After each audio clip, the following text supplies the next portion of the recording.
hoje? Como é que o advogado, o mercado da advocacia tá posicionado ante as demandas da área de direito ambiental? E, assim, como se posicionar? Como você acha que hoje essas demandas de atuação podem também demandar um posicionamento de mercado do advogado para enfrentar essas demandas? Por exemplo, existe advogado que trata exclusivamente da demanda administrativa, tem advogado que não tem um perfil mais litigioso, consultivo. A advocacia ambiental permite o processo administrativo, o processo judicial e o consultivo, basicamente. Ou até especializações em advocacia pública, de repente. Aí é outro lado da moeda, é outra conversa. Mas como tu acha que esse contexto de demandas para a advocacia em geral demanda também um posicionamento desde já do advogado ambiental? Eu avalio que é uma área extremamente competitiva e que tem um nível de especialização muito elevado, né? Eu fui beneficiado por esta capacitação, né, na área da engenharia, o que me facilita esse trânsito na questão técnica, né, de ler exatamente, de ler um laudo, de entender uma perícia.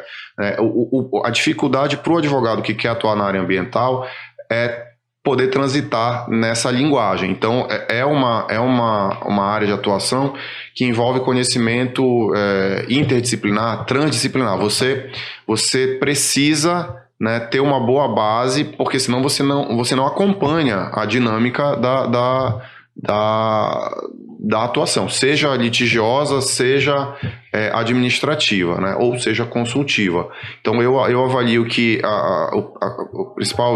os principais skills, digamos assim, expertise que o advogado tem que ter é essa capacitação. Multidisciplinar. Você pode dentro e fora do direito, né? Exatamente, você pode alcançar isso de diversas formas. Agora, ainda na questão do direito, cada vez mais a gente está se especializando. Então eu posso exemplificar para vocês em cima da própria estrutura do judiciário. Então a gente tem, no âmbito acadêmico, disciplina dogmática específica do direito ambiental. A gente tem, no âmbito judicial, varas especializadas. A gente tem, no âmbito de atuação do Estado, né, cargos que são preenchidos por profissionais que estão lotados especificamente nessa atuação especializada, procuradores especializados, promotores especializados. Sempre foi um problema, porque a gente trata desses conceitos que são técnicos, e os próprios conceitos jurídicos da construção, do conceito de meio ambiente, sustentabilidade, por exemplo, o que é, na prática, a sustentabilidade.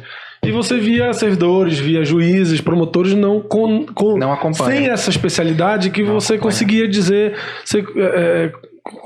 não conseguia discutir nos autos detalhes. Eu vou te dizer assim, que no criminal até hoje isso é uma grande dificuldade, de trabalhar a matéria criminal ambiental. No ambiental você também. Conseguir separar o que é o crime, o que é o meio ambiente, e entender que parte desse crime eu tenho uma repercussão ambiental e parte desse crime eu tenho uma repercussão penal, e que são princípios diferentes e que não se comunicam. Aí às vezes no outro buraco, sai de um buraco e cai no outro. E é o que eu te falo da questão da especialização, que o João Daniel está trazendo essa questão da necessidade de especialização, e é uma coisa que eu tenho enfrentado, essa dificuldade do cara entender. E não só entender, por exemplo, a matéria ambiental de forma lato, mas assim, o direito ambiental, ele tem os nichos internos, né? A mineração, o florestal, o de resíduos sólidos, etc. E eu preciso entender, ter noção geral de direito ambiental, e preciso entender a área, o nicho específico do meio ambiente. Me corrija se eu estiver falando alguma bobagem. Né? São mais segmentos de negócios que exatamente. Requerem... E é uma área altamente regulamentada, ou seja, tem muita lei que não diz muito claro como elas conversam na prática. Eu vou dar um exemplo tosco aqui. Até hoje a gente discute qual é a natureza jurídica da licença ambiental. Aí tem meio mundo de doutrinadores e jurisprudência, todo tipo de jeito, diz que é ato administrativo. Ou seja, ato vinculado, é um ato administrativo vinculado. Outros que não, é discricionário. Tem uma corrente que vai pelo meio, assim, sem tomar partido, mas esses três não se conversam. Aí tem um juiz que defende que é vinculado, você entra com o MS aqui, é vinculado. Você entra com o MS ali, é discricionário. E aí você fica sem parâmetro. A gente até a doutrina discute até hoje, o judiciário discute até hoje, a gente não tem por onde... Então, assim, tem que ter uma... Acho que esse movimento vem melhorando, é verdade, de você ter várias e profissionais do setor público e privado mais especializados. Isso é uma demanda que o profissional de direito ambiental tem que aprofundar. Tem que acompanhar, senão fica fora, totalmente. Mas a gente ainda tem, assim, não só acompanhar, mas propor. Eu acho que é uma área que a gente ainda tem conceitos muito abertos sobre o que é na prática. Desenvolvimento sustentável, o que é na prática ali no dia a dia, naquele negócio que está sendo discutido. Preservação, ou, enfim, o que é conservação, o que é na prática ali a conservação naquele projeto, naquilo que está sendo discutido. E a gente tem exemplos aqui, assim, vários de projetos de mineração, que o nosso estado é um estado minerador, hoje o maior, inclusive, energia elétrica, e aí tem uma série de conflitos sobre essa aplicação prática desses conceitos que nos demandam de uma maneira muito interessante, muito instigante, mas também muito complexa, muito difícil, concorda? Concordo. Agora, tentando acompanhar o nosso roteiro, né, uma coisa que eu queria deixar claro também para o público, esses pontos, isso para mim na verdade, isso é uma vantagem, é um diferencial, né?